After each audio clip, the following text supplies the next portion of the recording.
So example 3, I'm going to show you in the next video.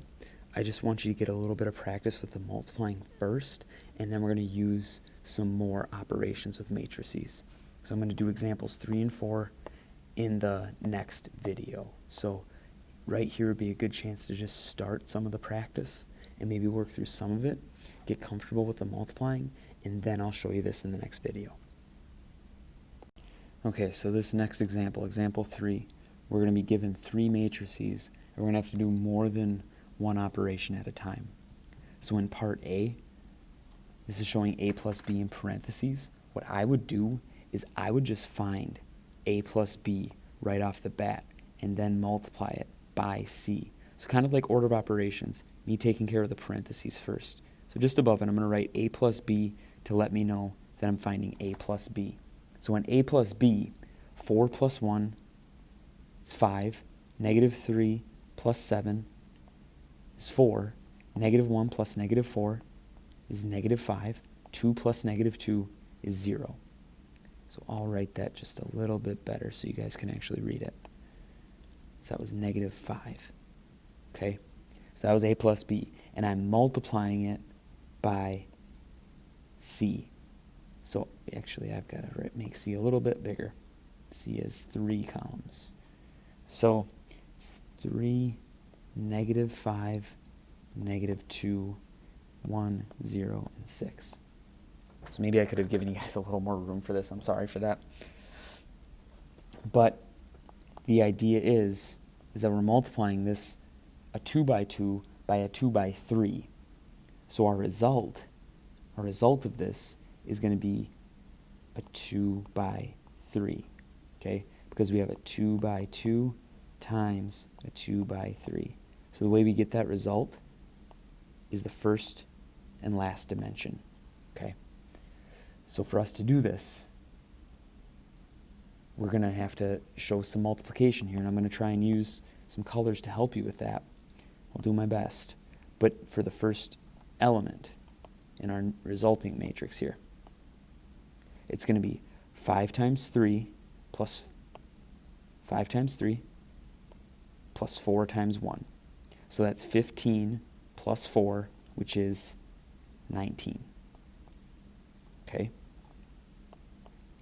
And then for my next element, 5 times negative 5 plus 4 times 0. So negative 25 plus 0 is negative 25. And then the last element in my top row, I'm going to keep highlighting. It's going to be 5 times negative 2 plus 4 times 6. So 5 times negative 2 is negative 10. 4 times 6 is 24. Negative 10 plus 24 is 14. Okay, so that's our top row. All right? So that's me doing some stuff in my head. If you need to write them out, do that. But it's knowing that you do the first row times the first column, first row times second column, first row times third column to get that.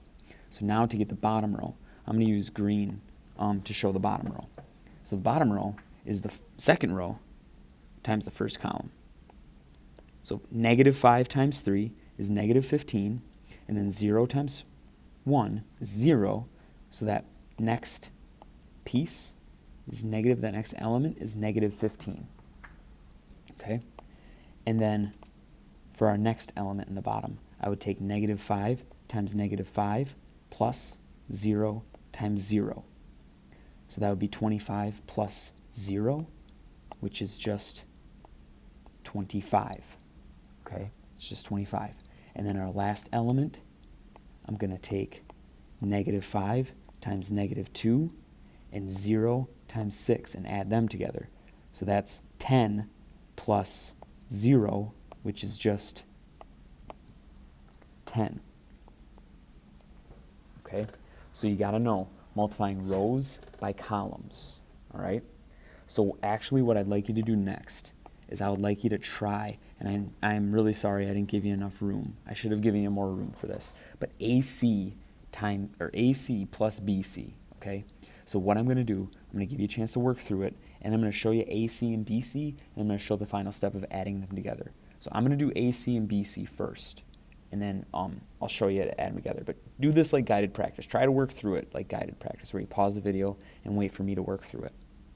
Okay, so it's a lot of work to get AC and to get BC, because it's essentially doing what we did in the last problem, okay? You're doing a lot of multiplying. So the idea here is to show you that our resulting matrix in each of these last problems is the same matrix, because it's kind of like you're distributing C through A and B. So when I end up adding them together, the elements match up, and I add them together to get 19 on the top, negative 25, 14, and then negative 15, 25, 10. So what I showed seems simple, but that work of multiplying matrices is kind of a lot of work. So it takes practice, it takes patience, it takes organization. Because matrices, the main application of them is to organize things. Because matrices can help you do things like inventory. They can help you do things like decode or encode messages. So it's about organizing information in these arrays to use them for different purposes, but it's mostly to organize information. So our last example here is example 4, using matrices to calculate a total cost. So in this example, it says the school stores from the middle school and high school each submit an inventory list. It's typo there. Don't show Mrs. Hayden that. An inventory list for the year.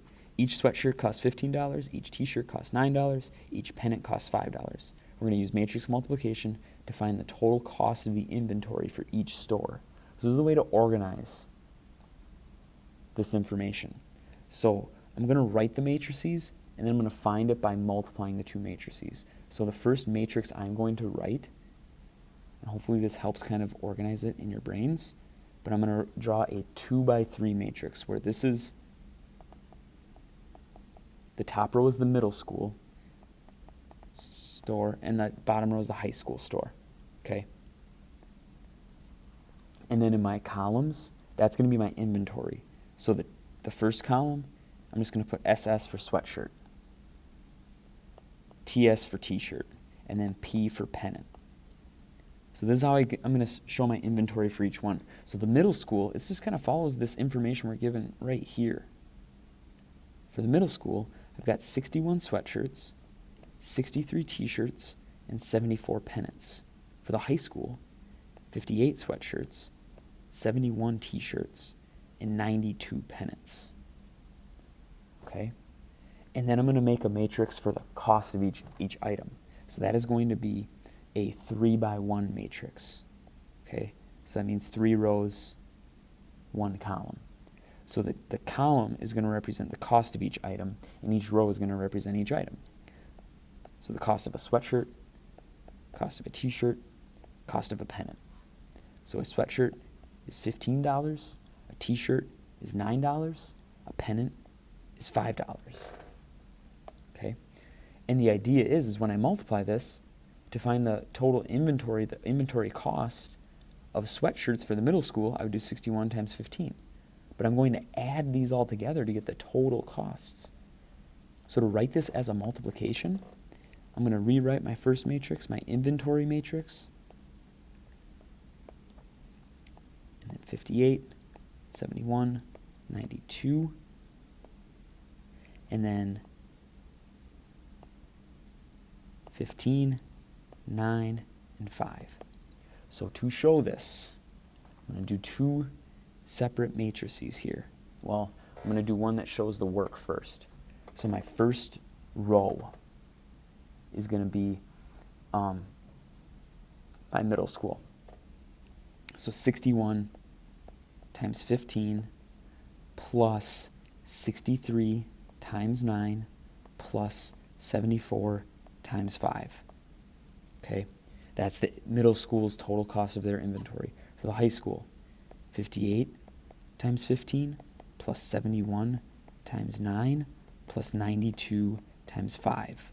Okay, so then you'd go in and you would have your final matrix of each of these things, and that would represent the total cost for each school. So the total cost for the middle school, you put this all in your calculator, the total cost for the middle school is $1,852. Total cost for the high school, $1,969. So you would say, for the middle school, 1,852. High school, 1,969. So this shows a way where matrices can help you with things like inventory, where you're organizing the data.